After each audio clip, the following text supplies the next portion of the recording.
Hello everyone. In this lecture, we are going to start our unit number 5, that is interprocess communication. Up till now, we have seen some part of embedded system, and in unit number 4, we have started our real-time operating system. Under that real-time operating system, in unit number 4, we have seen different scheduling algorithms, right? That is a rate monotonic, which is a part of fixed and fixed scheduling of a real-time system, right? Then earliest uh, dead monotonic system. This is also one of the topic of scheduling algorithm in a real-time operating system. And these are the different things that we have seen in our unit number 4. Now in unit number 5, we are going to see interprocess communication. uh, Most of the cases, and as we are seeing over here, that is a real time system. So in real time system, most probably there is a need of interprocess communication. Means there is a communication possible in between two processes for to generate a unique result. And how this interprocess communication takes place, that is what unit number 5. Before to understand this interprocess communication, let's try to understand two types of processes. First one, independent process, and as you are seeing over here, independent. It's not independent. It's a dependent. Okay, it's a dependent. There are two types of processes normally that we are going to see over here: dependent process and independent process.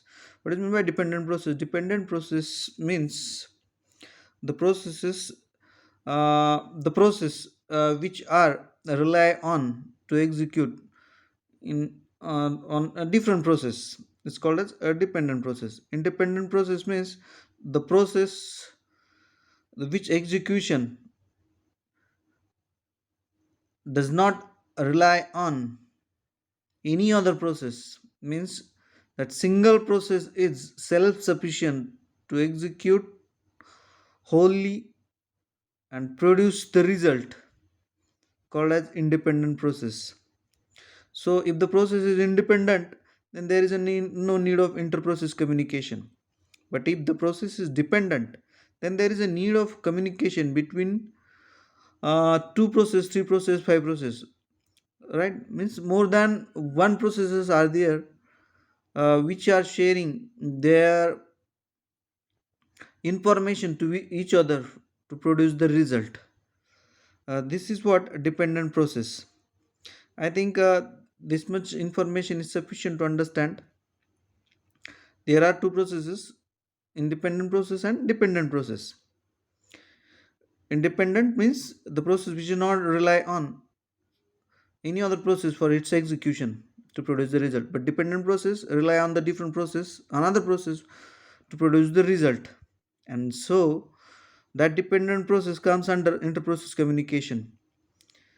Let's see how exactly this happens in interprocess communication. Interprocess communication, right? Over here I have written IPC, that is interprocess communication. Normally IPC is divided into two parts, in two types: shared memory and message passing. Means inter process communication is done by using shared memory and message passing. Hmm? Shared memory and message passing. This is for dependent process. This is for dependent process. Shared memory and message passing.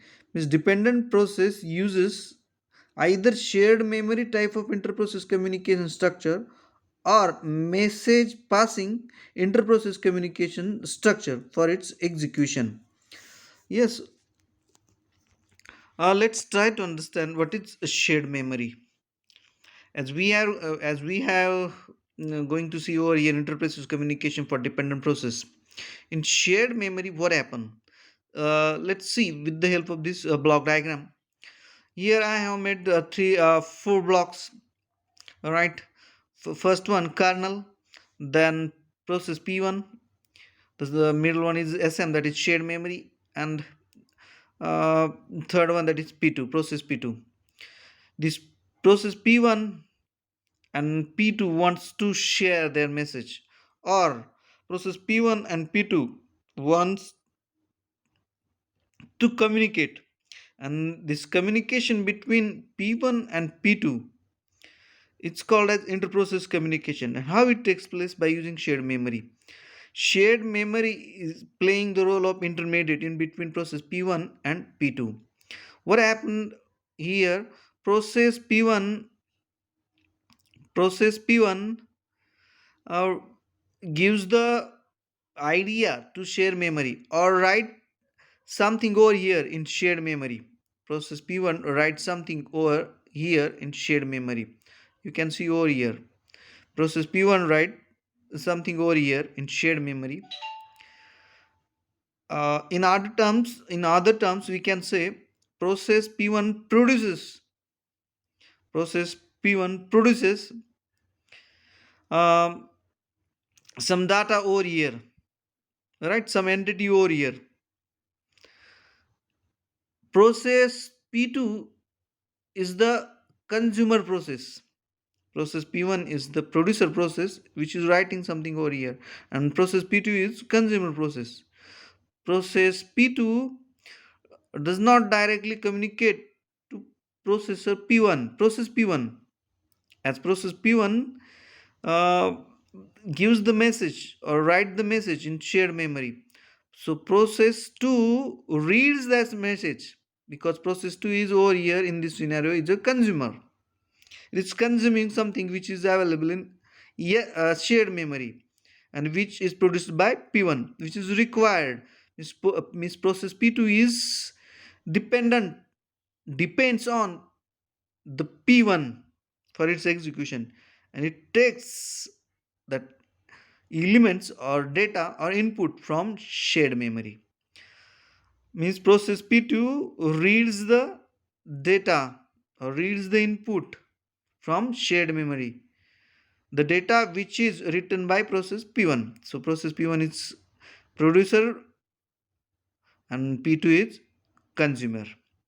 Okay. So there is a no role of kernel over here in shared memory. Everything is happen with the help of shared memory structure, right?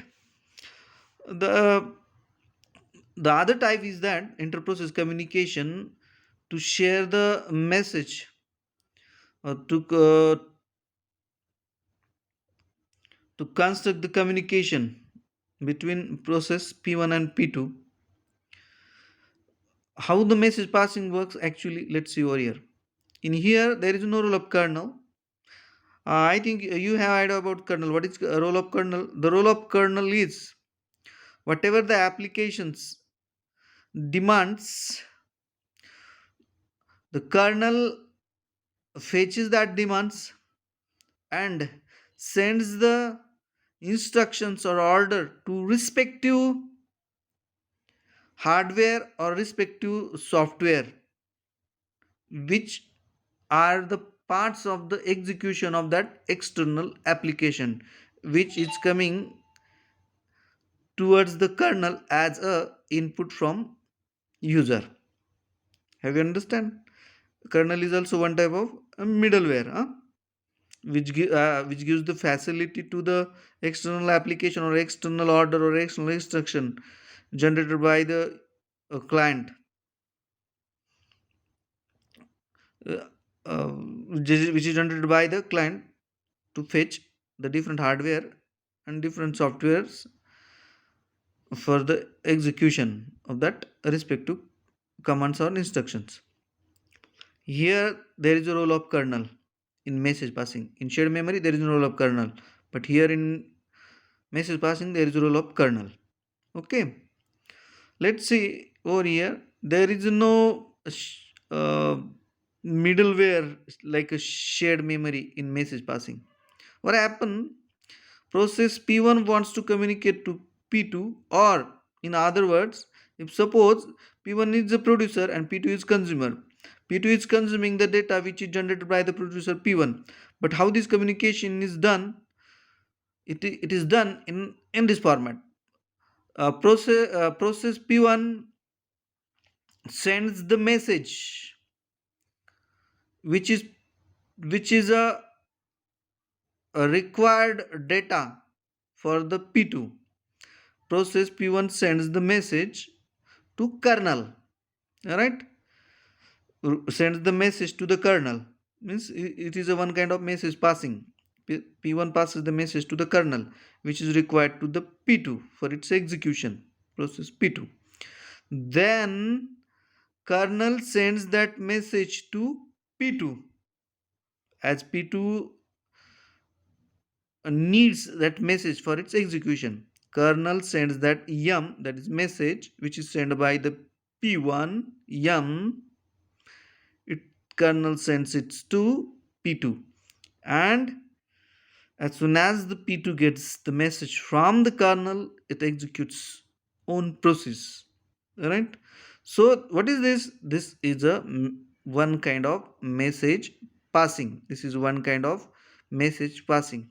So here kernel is playing a role of intermediary between P1 and P2, and in this way the interprocess communication between two processes is possible through message passing. I think you understand the basic information about interprocess communication. In the next lecture, we are going to see different aspects of interprocess communication. Thank you.